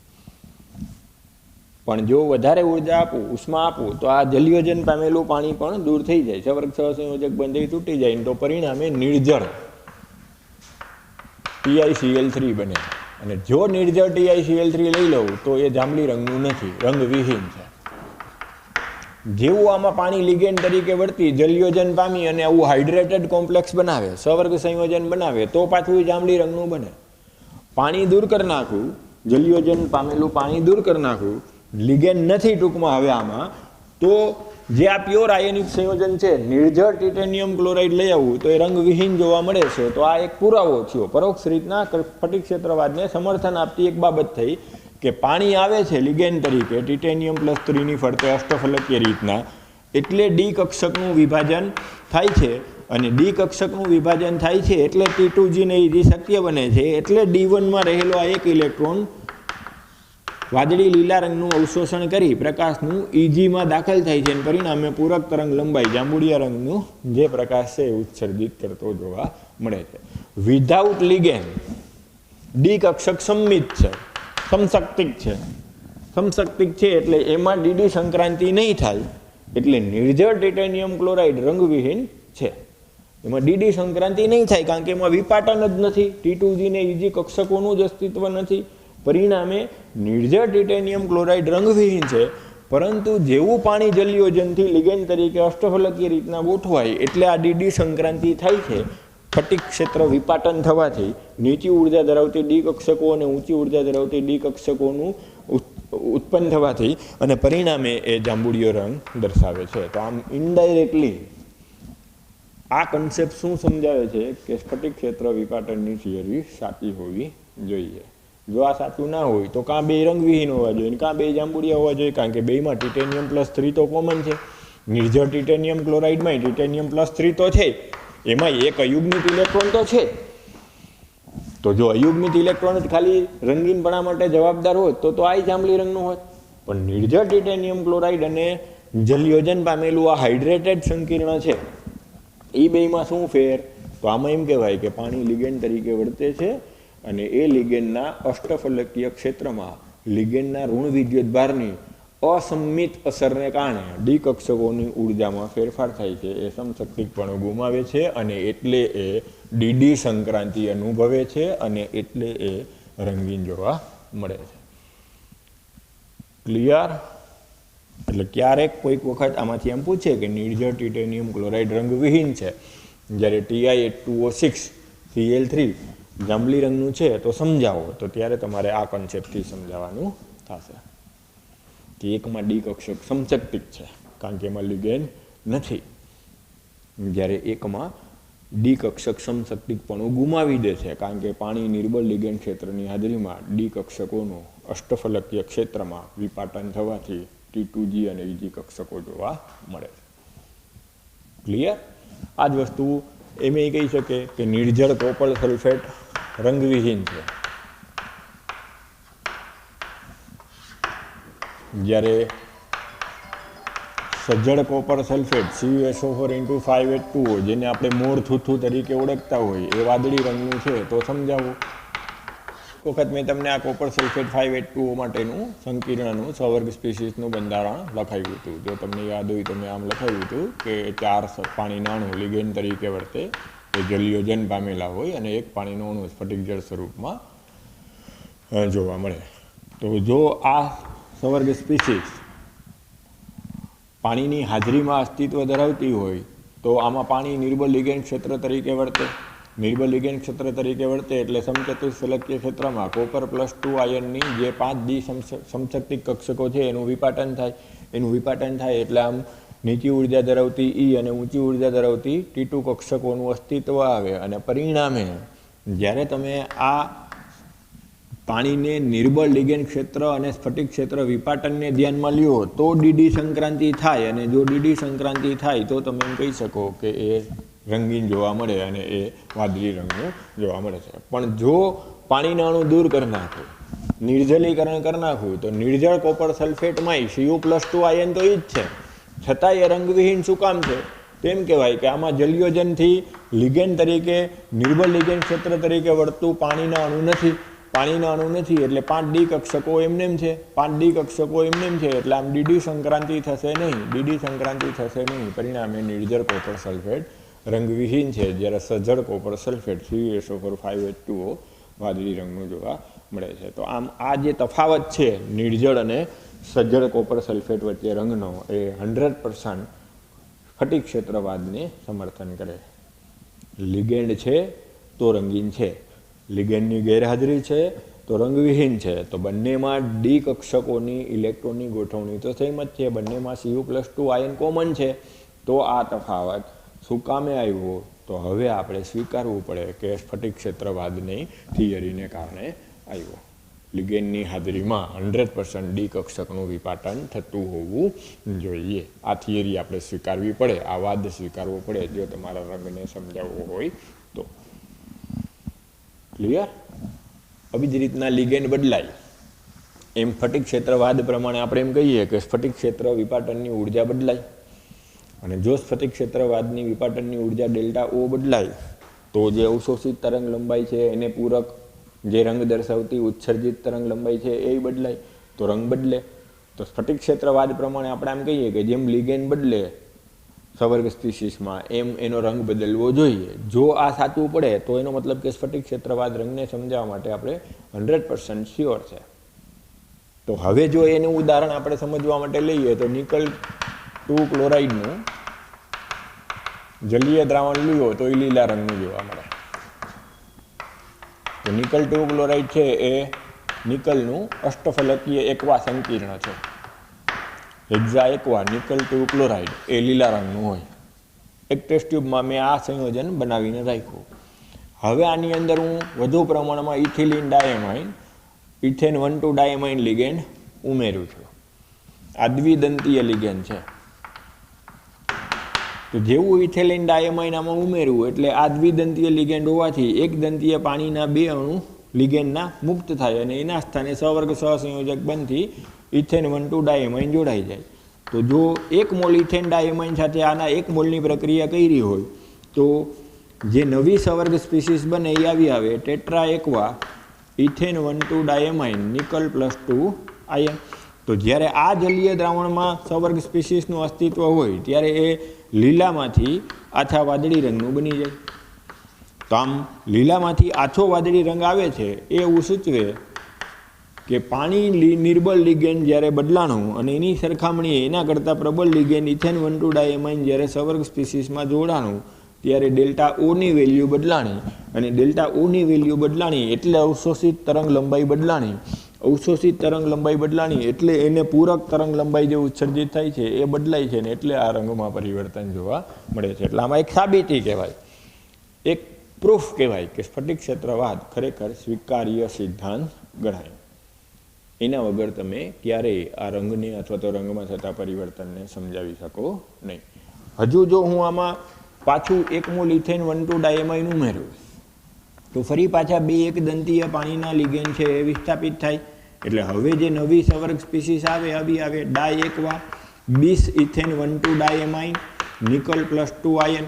જલીય દ્રાવણમાં જ્યારે આ સવર્ગ સ્પીસીસના અવશોષિત તરંગ લંબાઈના આધારે જે ઉત્સર્જિત પૂરક રંગ જોવા મળે છે એ બ્લુઇશ પર્પલ અથવા તો વાદળી જાંબુડિયા રંગનું જે આ મિશ્રણ હોય એ પ્રકારનો રંગ જોવા મળે છે. તો એનો મતલબ કે જેમ લિગેન્ડની સંખ્યા બદલે છે, નિર્બળ લિગેન્ડ ક્ષેત્ર દૂર થાય છે, એની સરખામણીએ પ્રબળ લિગેન્ડ ક્ષેત્ર વધતા જાય છે, એમ એનો રંગ બદલે છે. ઇટ મીન્સ દેટ ડેલ્ટા ઓની વેલ્યુ બદલે છે, એટલે કે ડી કક્ષકોનું જે સ્ફટિક ક્ષેત્ર વિપાટન છે એની ઉર્જામાં ફેરફાર થાય છે, એટલે આ રંગ પરિવર્તન થાય છે. તો આમ લિગેન્ડની સંખ્યા બદલવાથી, લિગેન્ડનો પ્રકાર બદલવાથી જો રંગ બદલતો હોય તો આપણે ઊંધો આમ વિચારાય કે તો સ્ફટિક ક્ષેત્ર વિપાટનની ઉર્જા બદલે છે. તો હવે એનો પાયો એ જ થયો ને કે તો સ્ફટિક ક્ષેત્ર વિપાટન થતું હોય તો આ ઘટના જોવા મળે. જો સ્ફટિક ક્ષેત્ર વિપાટન જ ના થતું હોય અને ડી કક્ષકો એમને સમશક્તિક જ લિગેન્ડની હાજરીમાં રહેતી હોય તો ક્યારેય એવો રંગ કે રંગ પરિવર્તન આવે નહીં. રંગ પરિવર્તન આવે છે, લિગેન્ડની હાજરીમાં રંગીન બને છે, એટલે ડીડી સંક્રાંતિ થાય છે. ડીડી સંક્રાંતિ થાય છે એટલે આપણે એનો પાયો, ફાઉન્ડેશન આ સ્વીકારવું પડે કે તો 100% લિગેન્ડની હાજરીમાં, લિગેન્ડના સ્ફટિક ક્ષેત્રની હાજરીમાં ડી કક્ષકો પોતાનું સમશક્તિકપણું ગુમાવતી હોવી જોઈએ. ક્લિયર? બધાને ઇન્ટરેસ્ટિંગ છે, મજાનું છે. જો સમજાઈ જાય તો આમાં ક્યાંય કોઈ જગ્યાએ કાંઈ અઘરું નથી. તમને CFT ક્રિસ્ટલ ફિલ્ડ થિયરીનું આ એક સમર્થન આપતો મુદ્દો કહેવાય કે હું લિગેન્ડ બદલાવું છું અને આ રંગ બદલે છે, તો ઇટ મીન્સ ધેટ કે ડી કક્ષકોનું વિપાટનની ઘટના આપણે જે ધારણા કરી છે CFTમાં એક વાસ્તવિક રીતના એ હોવું જોઈએ, સાચું હોવું જોઈએ. બરાબર? હજુ આમાં એક સ્ટેપ આગળ આપણને ટેક્સ્ટબુકમાં આપ્યું છે કે જો હજુ ઇથિલિન ડાયમાઇનની તત્વયોગમિતિ વધારો, આના 1 મોલમાં ધારો કે 3 મોલ ઇથેન 1,2 ડાયમાઇન નાખ્યું હોય તો 6 પાણીના અણુ ઇથેન 1,2 ડાયમાઇન દ્વારા વિસ્થાપિત થાય તો 30 ઇથેન 1,2 ડાયમાઇન નિકલ +2 સવર્ગ આયન બને. આનું જો જલીય દ્રાવણ લઉં તો એ ઘેરા વાદળી રંગનું, ઘેરા જાંબલી રંગનું જોવા મળે, ડાર્ક પર્પલ કલરનું જોવા મળે. તો એનો મતલબ કે જેમ ઇથેન ડાયમાઇનની સંખ્યા વધે છે એમ ડેલ્ટા ઓ વધે છે, ડેલ્ટા ઓ વધે છે એમ રંગ પરિવર્તન થતું જોવા મળે છે. એટલે આમ રંગના પરિવર્તનનો, રંગીનપણાનો આધાર લિગેન્ડની પ્રબળતા અને લિગેન્ડની સંખ્યા ઉપર છે, આપણે સાબિત કરી શકીએ. ક્લિયર? એટલે જો આખો પ્રશ્ન પૂછે સવર્ગ સંયોજનોમાં રંગ સમજાવો તો એ આખો પ્રશ્ન 4 માર્ક્સનો થાય. Minimum 3 marks, maximum 4 marks. એટલે આખો વર્ણનાત્મક પ્રશ્ન છે, વ્યવસ્થિત રીતના ટેક્સ્ટબુકમાંથી તૈયાર કરી નાખવા. જ્યારે તમે ટેક્સ્ટબુકમાંથી આ પ્રશ્ન તૈયાર કરતા હો ત્યારે કોષ્ટક આવશે. એ કોષ્ટક આપણે લખવાનું નથી. પરીક્ષાની અંદર વર્ણનાત્મક પ્રશ્નના જે જવાબ છે એમાં લખવાનું નથી, પણ કોષ્ટકની સમજૂતી આપણા માઇન્ડમાં હોવી જોઈએ. એટલે કોષ્ટકની આંકડાકીય માહિતી, અવશોષિત રંગ, ઉત્સર્જિત પૂરક રંગ એ જો યાદ રહીએ તો રાખો. ફરજિયાત નથી, યાદ રહીએ તો રાખો, ન યાદ રહીએ તો કંઈ નહીં. પણ ઓલું ચડતો ક્રમ ને ઉતરતો ક્રમ આવડવો જોઈએ કે અવશોષિત તરંગ લંબાઈનો ચડતો ક્રમ જણાવો, ઉતરતો ક્રમ જણાવો, આટલું તો તમને આવડવું જોઈએ. તરંગ લંબાઈનો આંકડો ન આવડે તો કાંઈ નહીં. એટલે જો વેલ એન્ડ ગુડ તમને એ કોષ્ટક વ્યવસ્થિત રીતના માઇન્ડમાં બેસી જાય તો વેલ એન્ડ ગુડ. લખવાનું નથી, વર્ણનાત્મક પ્રશ્નના આન્સરમાં લખવાનું નથી. બરાબર? એ કટ કરી અને બાકીનો આખો પ્રશ્ન તમારે વ્યવસ્થિત રીતના સમજી લેવાનો થશે. અને ઘણીવાર આમાંથી આખો પ્રશ્ન ના પૂછે અને કારણ આપોમાં પૂછી નાખે કે હેક્ઝા એક્વા ટિટેનિયમ 3 ક્લોરાઇડ રંગીન છે, સમજાવો. એમ કહી દઈએ નિર્જળ ટિટેનિયમ ક્લોરાઇડ રંગવિહીન છે, જ્યારે જલયુક્ત જલીય દ્રાવણ છે એ રંગીન છે. એવી જ રીતના કોપર સલ્ફેટ નિર્જળ હોય તો રંગવિહીન છે, સજ્જળ કોપર સલ્ફેટ × 582 એ વાદળી રંગનું છે, સમજાવો. પછી આ કન્સેપ્ટ આખો પૂછી નાખે કે રંગનો આધાર લિગેન્ડની સંખ્યા અને લિગેન્ડની પ્રબળતા ઉપર હોય છે, ઉદાહરણ આપીને સમજાવો. તો આખું તમારા ઉદાહરણ આપીને સમજાવી દેવાનું. હા, એમાં ધ્યાન રાખજો, ઓલી ટેસ્ટ ટ્યુબ જે દોરી છે એ દોરવાનું નથી. બરાબર? એ ટેસ્ટ ટ્યુબ તો રંગને સમજવા માટે છે. એટલે એ ટેસ્ટ ટ્યુબ દોરીને કેચ પેનથી આમ રંગ કરીને પછી જવાબ લખતા એવું ન કરતા. એ ખાલી સમજવા માટે રાખજો. એટલે એ પોઈન્ટ ખાલી ટેસ્ટ ટ્યુબના રંગવાળો આકૃતિનો બાદ કરી અને જે વર્ણન છે આખું વર્ણન, જો 2 માર્કમાં આવો ક્વેશ્ચન પૂછે કે રંગનો આધાર લિગેન્ડની પ્રબળતા અને સંખ્યા ઉપર હોય છે તો નિકલવાળું ઉદાહરણ દઈને સમજાવવાનું થશે. ક્લિયર? એટલે આ પ્રશ્ન IMP સવર્ગ સંયોજનના રંગ વિશે માહિતી આપો.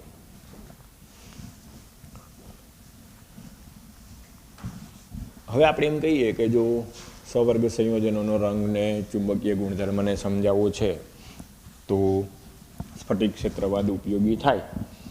પણ કાયમ માટે હંમેશા દરેક સંયોજનનો રંગ આના આધારે સમજાવી શકાય સવર્ગનો એવું નથી. સ્ફટિક ક્ષેત્રવાદની પણ કેટલીક મર્યાદાઓ છે. એટલે હવે નેક્સ્ટ ક્વેશ્ચન આપણે એ ભણીએ કે ક્રિસ્ટલ ફિલ્ડ થિયરી સ્ફટિક ક્ષેત્રવાદની લિમિટેશન શું. તો મેં અત્યારે કેમેનોફોર લીધો. કેમેનોફોર લઉં તેમાં મેંગેનીઝ +7 હોય. મેંગેનીઝ +7 હોય એટલે આર્ગોન 3d0 4s0. ડી કક્ષક એ ખાલી છે ને એસ કક્ષક એ ખાલી છે. તો હવે આને કઈ રીતના સમજાવવું?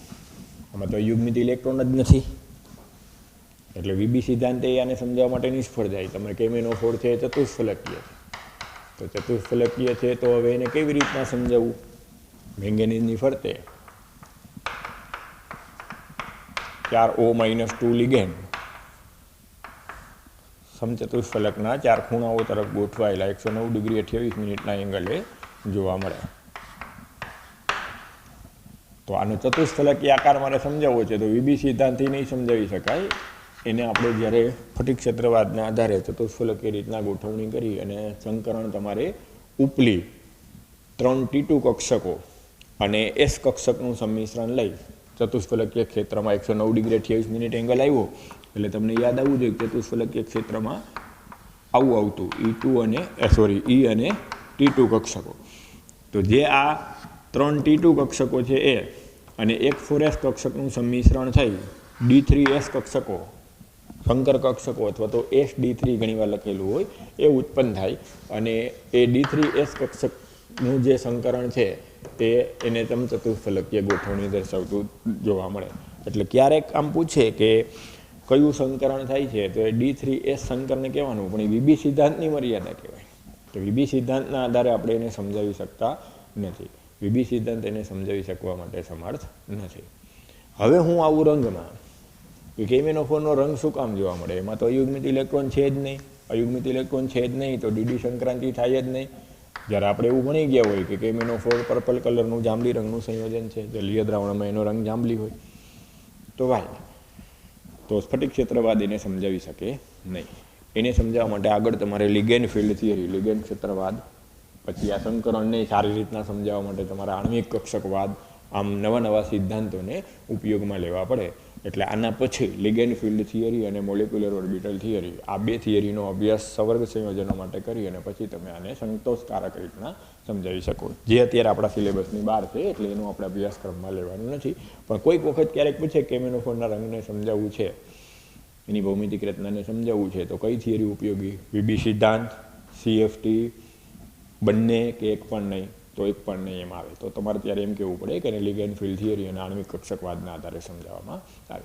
હા, ક્યારેક જો એમ પૂછે કેમેનોફોરનો રંગ કોને કારણે જોવા મળે તો તમારે આટલું જો તમને આવડતું હશે તો ઘણું કે એના લિગેન્ડની જે આણ્વિક કક્ષકોમાં અબંધકારક ઇલેક્ટ્રોન યુગ્મ હોય એનું સ્થાનાંતરણ ધાતુ આયનની ખાલી ડી કક્ષકોમાં થાય અને પરિણામે જે આ ચાર્જ ટ્રાન્સફર થાય છે લિગેન્ડ ટુ મેટલ, જે આ ચાર્જ ટ્રાન્સફર થાય છે એ દરમિયાન જે અવશોષિત તરંગ લંબાઈની પૂરક તરંગ લંબાઈ ઉત્સર્જિત થઈ છે એને કારણે એ રંગીન જોવા મળે. એટલે આમ ક્યારેક કોઈક વખત ખરા ખોટા વિધાનમાં કે AR-વાળા પ્રશ્નોમાં પૂછે કેમેનોફોર જાંબલી રંગનું છે, પછી જો રીઝન આવું આપ્યું હોય કે ligand to metal O-2 ligand to metal charge ટ્રાન્સફરને કારણે વીજભારના સ્થાનાંતરણને કારણે એ રંગીન જોવા મળે છે, એ સંક્રમણને કારણે રંગીન જોવા મળે છે તો તમારે એ વિધાન સાચું ગણવાનું. એ તમે આગળ જતા લિગેન્ડ ફિલ્ડ થિયરી ભણો ને ત્યારે આવે, બરાબર. પણ અત્યારે એટલું ડીપમાં આપણે ભણવાનું નથી. હજુ હું જે બોલ્યો છું વધારાનું છે, પણ આવું એકાદ બે વાર પૂછાઈ ગયું છે એટલે તમને આ વાક્ય લખાવું છું. તમારે આ વાક્ય યાદ રાખવાનું.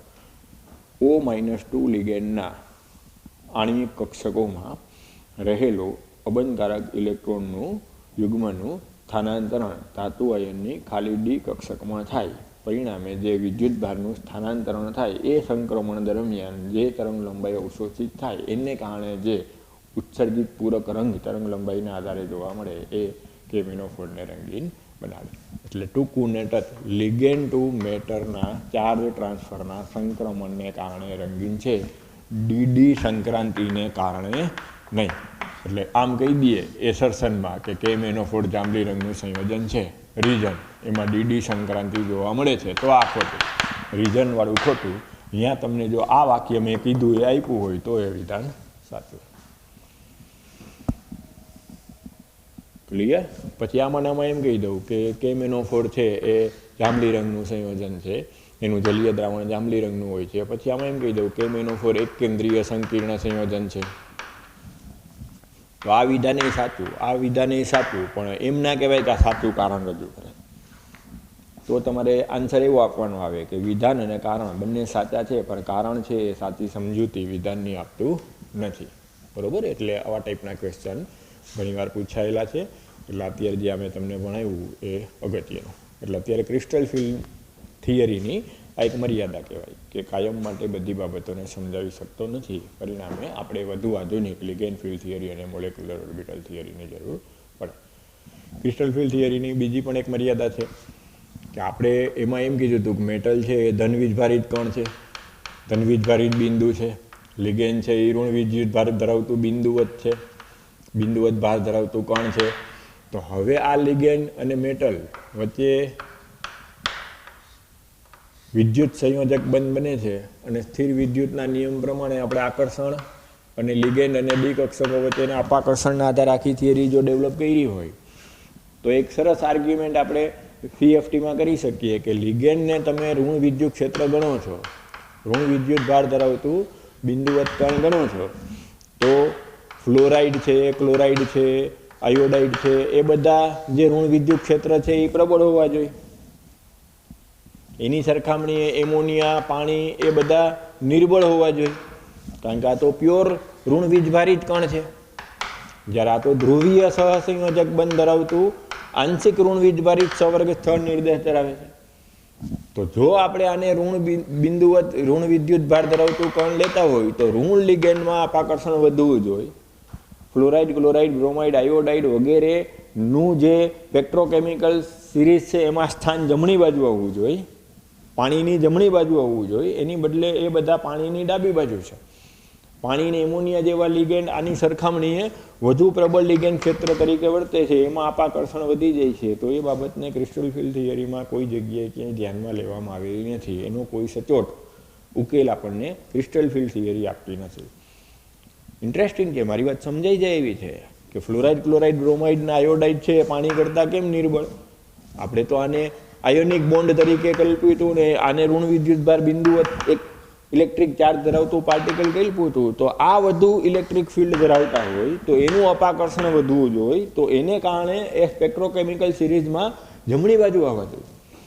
એની બદલે આ બધા જે ઋણાયન છે એ ડાબી બાજુ આવે છે, તો એની સમજૂતી મને સ્ફટિક ક્ષેત્રવાદમાંથી મળતી નથી. એની સમજૂતી આપી શકતું નથી. સ્ફટિક ક્ષેત્રવાદ દ્વારા આપણે એને સમજાવી શકીએ નહીં. એટલે આપણે આગળ લિગેન્ડ ફિલ્ડ થિયરીને મોલેક્યુલર ઓર્બિટલ થિયરીનો ઉપયોગ કરવો પડે. ક્લિયર? ત્યાર પછી અત્યારે હું એમ કહી દઉં કે આપણે આમાં આયનીય બંધ અથવા તો વિદ્યુત સહસંયોજક બંને કલ્પેલો છે, વિદ્યુત સંયોજક બંને કલ્પેલો છે. તો હકીકતના તો આપણે જ્યારે વર્ણનની થિયરી ભણ્યા, સંકીર્ણ સંયોજનોનું અસ્તિત્વ પુરવાર કર્યું, ત્યારે તો આપણે એવી ધારણા કરી હતી કે મેટલ અને લિગેન્ડ વચ્ચે સવર્ગ સહસંયોજક બંધ બને. અને એટલે તો આપણે એવું કીધું હતું કે એનું આયનીકરણ એટલે થઈ શકતું નથી. હેક્ઝાસાઇનોફેરેટ હોય 2K3, હેક્ઝાસાઇનોફેરેટ 2 કે હેક્ઝાસાઇનોફેરેટ 3 હોય તેમાં Fe+2 અથવા Fe+3 જે સાઇનાઇડ સાથે જોડાય છે એ સવર્ગ સહસંયોજક બંધથી જોડાય છે, એટલે એનું આયનીકરણ નથી થતું, એટલે સાઇનાઇડની પરખ નથી થતી, એટલે ફેરસ આયનનું પરખ નથી થતી. તો આમ ઓરિજિનલી સવર્ગ સંયોજનોમાં કયો બંધ છે? સહસંયોજક બંધ, સવર્ગ સહસંયોજક બંધ.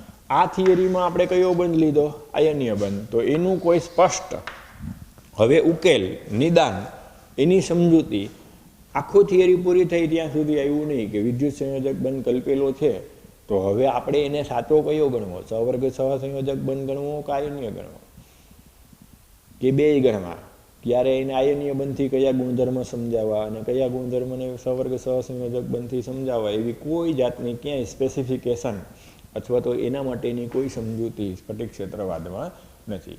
એટલે કે મેટલ અને લિગેન્ડ વચ્ચેના બોન્ડિંગમાં એક પ્રકારનું કન્ફ્યુઝન ઉત્પન્ન કર્યું સ્ફટિક ક્ષેત્રવાદ. એમ કહેવાય કે મેટલ અને લિગેન્ડ વચ્ચે કયો બંધ છે? તો હવે હું જનરલ બોલું તો એમ કહેવાય કે સવર્ગ સહસંયોજક બંધ છે. અને જો એમ કહી દઉં સ્ફટિક ક્ષેત્રવાદ પ્રમાણે કયો છે તો આયનીય બનશે એમ કહેવાય. તે કન્ફ્યુઝન ઉત્પન્ન કરે છે. એના વિશેની કોઈ સ્પષ્ટ સમજૂતી આપણને સ્ફટિક ક્ષેત્રવાદમાંથી મળતી નથી. તો આમ સ્ફટિક ક્ષેત્રવાદ પણ કેટલીક મર્યાદાઓ ધરાવે છે. એટલે સવર્ગ સંયોજનોને સમજાવવા માટે અન્ય સિદ્ધાંતોનો આગળ ઉપયોગ કરવામાં આવે, જે આપણા અભ્યાસક્રમમાં નથી. એટલે આપણે આગળ એની ઊંડાણપૂર્વક ચર્ચા લઈશું નહીં. પણ હા, એટલું ઊભું છે સ્ફટિક ક્ષેત્રવાદની મર્યાદાઓ કઈ, તો એટલું તમને હવે આવડવું જોઈએ. ક્લિયર?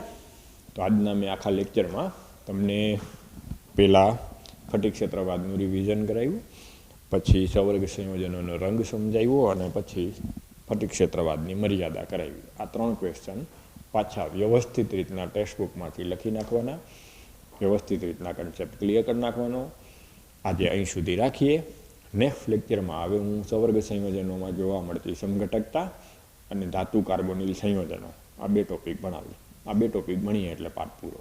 એટલે હવે 1 કે 2 લેક્ચરમાં આપણે આ પાઠ પૂરો થઈ જશે. આ પાઠ પૂરો થઈ જાય પછી હું ઘન અવસ્થા 12મા ધોરણનું પહેલું પ્રકરણ ચાલુ કરીશ.